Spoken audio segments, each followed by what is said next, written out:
Not like a regular mom, I'm a cool mom. The cool mom. Kind of an oxymoron, right? For a long time, the cool mom on screen was a laughingstock, mocked for how her attempts to be a young, hip friend to her child often led to subpar parenting. But today, we're seeing the rise of a modern cool mom, both on screen and in many modern celebrity personas, a figure who's not like the other moms because she's unfiltered, fun, and still has a sense of self. And now that you have a little girl, are you excited to play dress up? Totally, but if she just wants to play with G.I. Joes and race cars, and I'm into that too. This new cool mom, like the old school version, doesn't take everything too seriously. But unlike that old version, she's an involved parent. She might have enlightened parenting philosophies, mom hacks, and funny stories for venting over wine with her other cool mom friends. Some of these shifts in what constitutes mom coolness are welcome because they encourage more authentic, open communication about the untenable amounts of pressure on all moms. I'm so tired of trying to be this perfect mom. Yet in other ways, the modern cool mom, who often feels as if she is knocking it out of the park while also being hilarious, laid-back, charming, and popular, just creates more impossible expectations. Ultimately, what children need isn't coolness, but an engaged adult who helps them navigate all the tough things that childhood and teendom can throw at them, putting the kids' interests first even when that means playing the boring bad guy. Here's our take on the unexpected new life of the cool mom, what defines her, and whether she can actually exist. I'm so proud you're my daughter.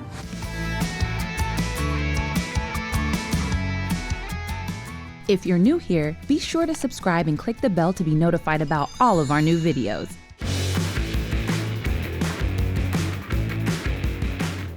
Traditionally, being cool was about a laid-back, let-it-happen attitude. So the cool mom figure on screen was typically that parent who wasn't interfering, who wanted to stay young, sexy, and have her own life. I just don't see you as a mom somehow. I don't mean that bad. Oh, no, I am a fabulous mom. I bought my son his first condoms. And then he burst into flames. And who probably acted more like a friend than a stern disciplinarian authority figure. The only really great foods are appetizers and desserts, so why bother eating anything else? The problem is that to be a good mom, you often can't be that laid-back, fun friend. In my So-Called Life's episode, Other People's Mothers, Angela finds her own mom overbearing and is fascinated by Rayanne's cool mom, who reads tarot and is okay with teens drinking in her house. But after Rayanne throws a party where she takes ecstasy and drinks too much, ending up in the hospital, Angela comes to appreciate how her boring mother looks out for her safety. A cop called me and told me they pumped her stomach. Yeah, well, Rayanne had a really close call.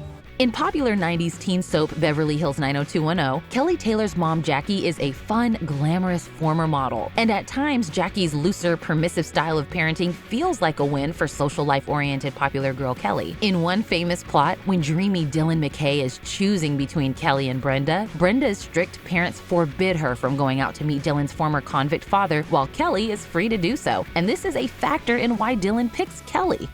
Dylan, what if Brenda had come tonight? She didn't. So is that how you made up your mind? 'Cause she's not here? Maybe.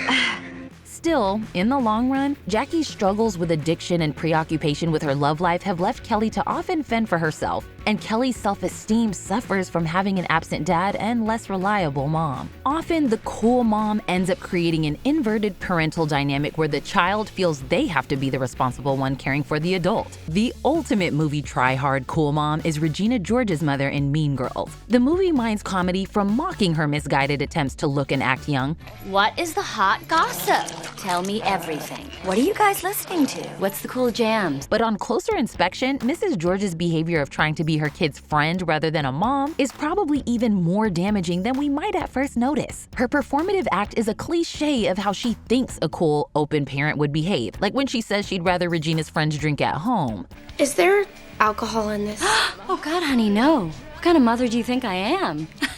Why do you want a little bit? Because if you're gonna drink, I'd rather you do it in the house. Or offers her daughter condoms while Regina is making out with a boy right in front of her. Do you guys need anything? Some snacks? A condom? But all this is significantly not followed up with the kind of direct conversation required in a more egalitarian parent-child dynamic. Dr. Stephen Poulter, a clinical psychologist and author of The Mother Factor, says the best friend mother enjoys treating her children as equals in order to avoid the responsibility of setting boundaries. This mother believes her life would be over if she embraced motherhood, so avoids that role. This is your room? It was my parents' room, but I made them trade me. This reveals that often cool mom behavior is for the benefit of the mother. Mrs. George is more interested in what Regina and her friends offer her, letting her keep feeling youthful like one of the girls. You girls keep me young. Oh, I love you so much. Coulter notes that children of best friend moms can grow up feeling emotionally neglected and can be resentful and bitter in relationships. So it's possible that a lot of Regina George's fury stems from her unfulfilling parent-child relationship.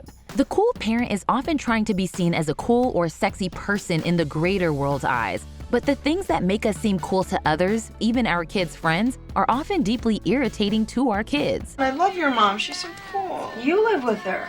This is exaggerated in Stifler's mom in American Pie, who sleeps with her son's friend Finch and is herself a descendant of The Graduate's Mrs. Robinson, who seduces her daughter's eventual partner. Mrs. Robinson, you're trying to seduce me. Meanwhile, the still sexy mom who's neglecting her kids because she's busy with male love interests is a trope of its own. Alongside past pop culture critiques and roasts of the trying to be cool mom, though, through the years we've also seen some portrayals that showed women pulling coolness or unconventional mom choices off. In 1990's Mermaids, Winona Ryder's Charlotte resents and judges her free-spirited mom, played by Cher, who's always looking for a new man and driving the kids to a new destination. But as Charlotte matures and sees how messy it is to grow into a woman herself, she starts to appreciate her wonderfully independent mom a little more. In classic 1965 film The Sound of Music, singing nanny Maria, who eventually becomes the Von Trapp children's new mother figure, is a precursor to the cool stepmom fantasy, someone who swoops in and brings these children the fun and joie de vivre they've been missing, a figure we see continued in modern characters like Bonnie from Big Little Lies.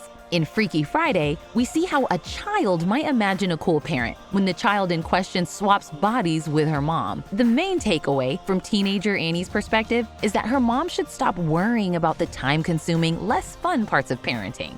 I mean, have you never heard of takeout? And cleaning? Let's don't and say we did. And quality time with your kids. You know what? Quit bugging them.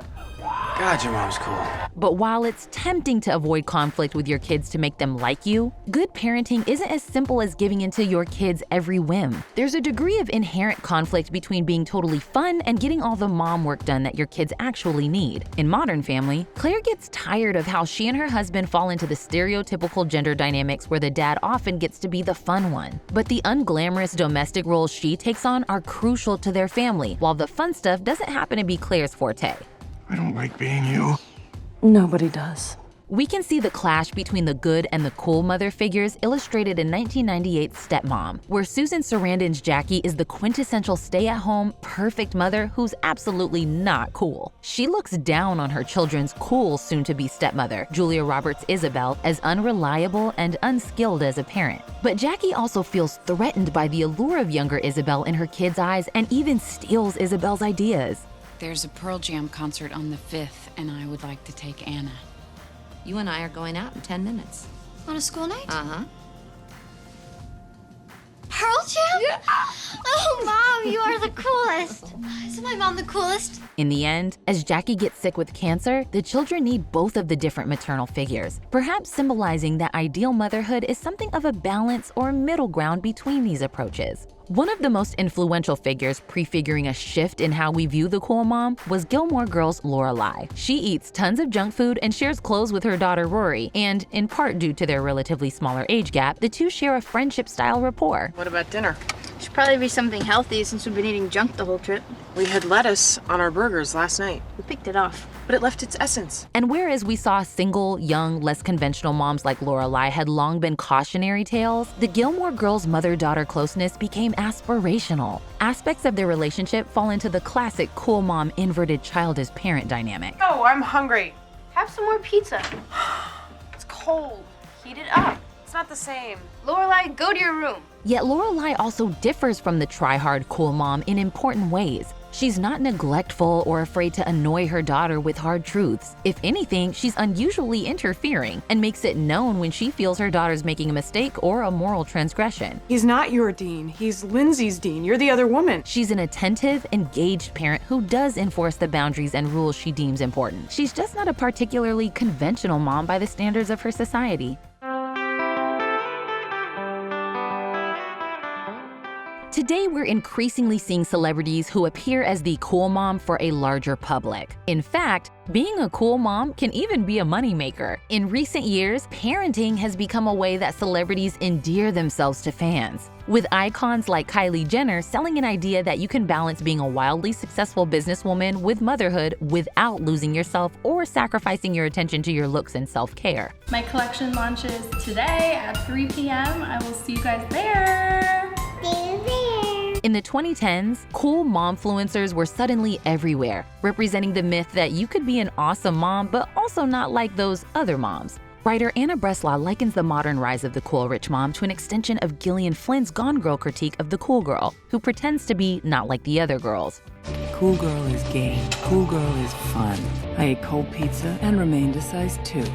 Breslaw says the cool rich mom is thinking about what you think about her, anxious to project that she's different, that she's better than those other women. So Breslaw's implication is that there's a falseness and a narcissism of small differences to the mom who's trying to pretend that she alone is above or not taken in by her society's restrictive norms, even though she's really making the same choices as those other conformist moms in every meaningful way. It's a self-serving version of trying to have it both ways without truly rejecting any of those insider notions you do live by. And the false cool mom act can put pressure on real parents to obsess about whether other parents think they're funny and fun. Many celebrities who share their parenting techniques or speak openly about the experience in a seemingly laid-back way rarely do justice to how much support and staff they rely on and the other huge benefits they enjoy that most parents can't.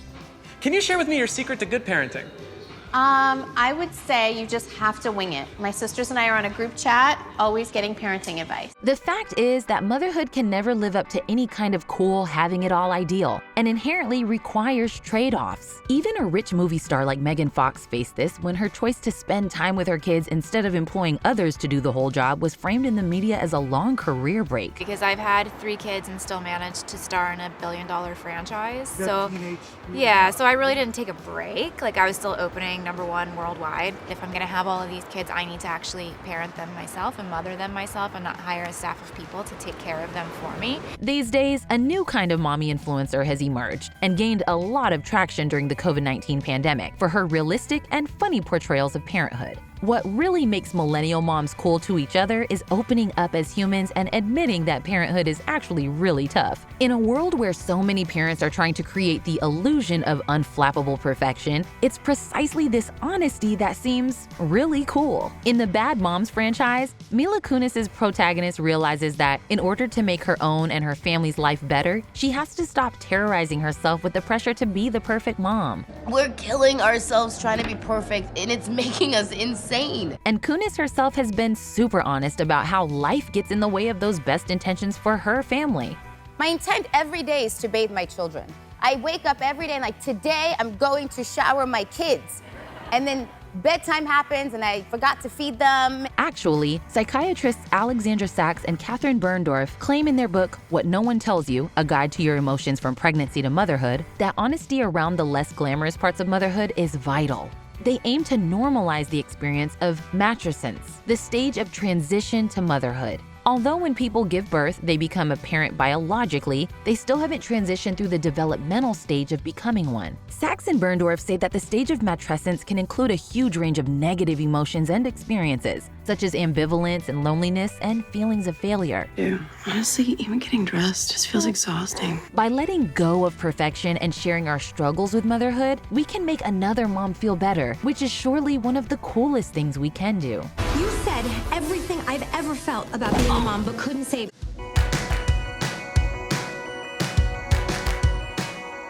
Today, as the meaning of the word cool shifts, there are more great on-screen examples than ever of moms who aren't striving to be young, hip, or stress-free, but are doing cool in their own way. As the refrain, "It's cool to be kind," enjoys a resurgence, we're seeing explorations of the mother's kindness as something of a superpower. Greta Gerwig's 2019 adaptation of Little Women shines a light on what's always been cool about the story's mother figure, Marmee. She's very much the traditional caretaker, fulfilling the role expected of her in the Civil War era, but breathes life into her role through being so kind and treating her daughters with respect, speaking to them honestly like equals. There are some natures too noble to curb and too lofty to bend.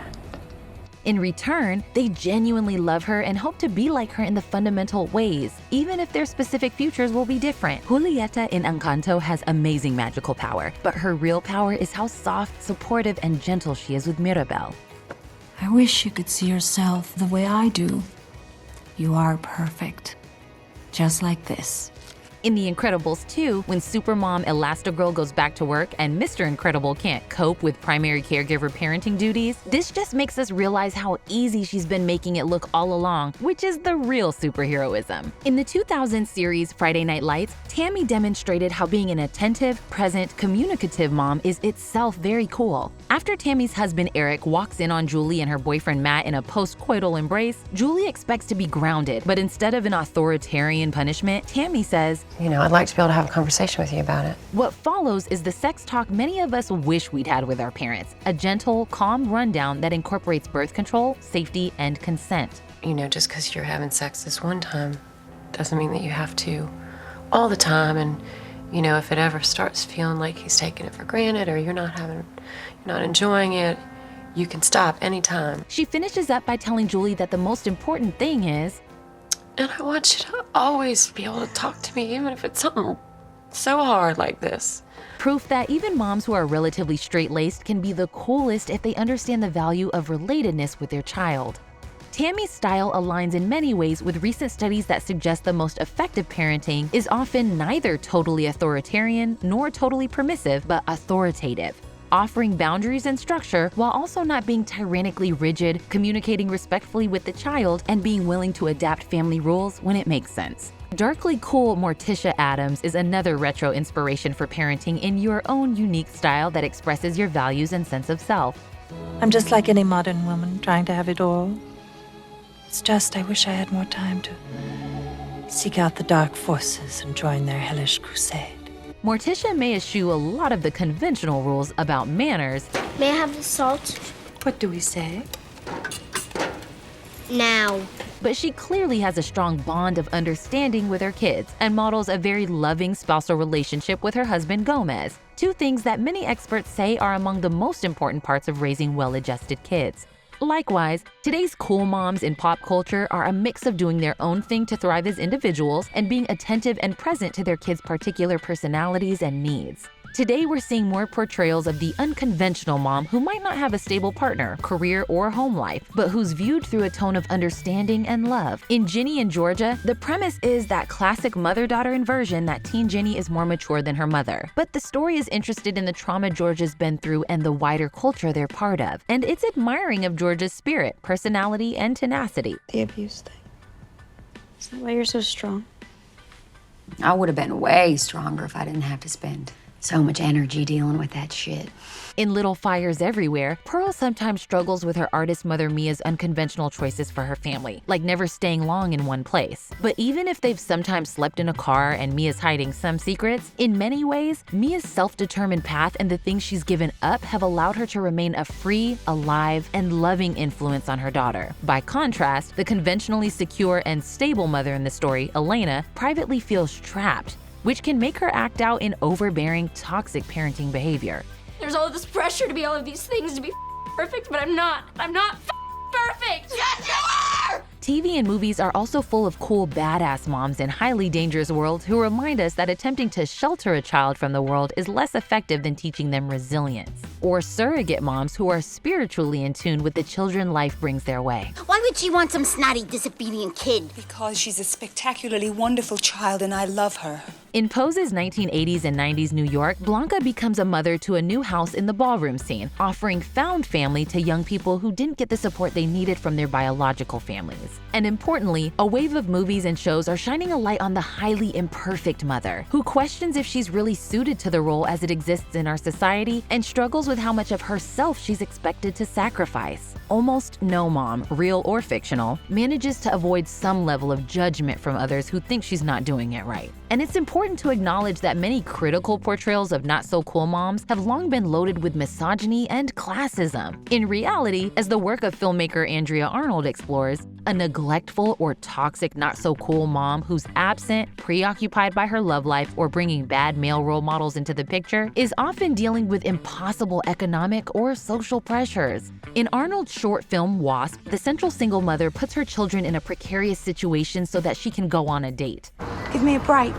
It's my first night out in ages.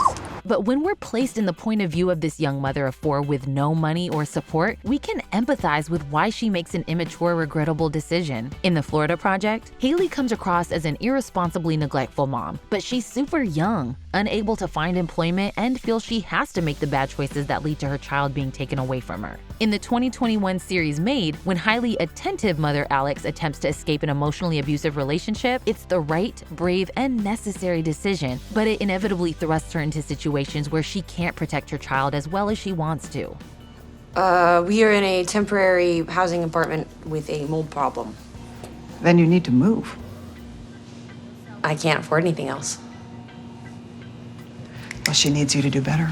Alex herself has a hippie-ish, stereotypical cool mom, Paula, who's frequently destabilized by her romances with men, yet we eventually see how seriously Paula struggles with mental illness and can admire how she still managed to be a brave rock for her daughter in crucial moments. Like when she too had to leave an abusive relationship with Alex's father to keep her daughter safe. The real cool mom is someone who's engaged with her kids, fluidly adapting to situations but not expecting perfection, and above all, doing the mom thing in her own particular style. Just as there's a lot to be said for D.W. Winnicott's idea of the good enough parent, maybe the goal should just be to be a cool enough mom. Striving to appear cool is missing the point, focusing on the wrong audience, and never going to work. Ultimately, the coolest thing any mom can do is simply be present and give her imperfect best to her family, her community, and herself. As a parent, best thing you can do is just don't try to fix it. Just be there. This is The Take on your favorite movies, shows, and pop culture. Thanks for watching, and don't forget to subscribe.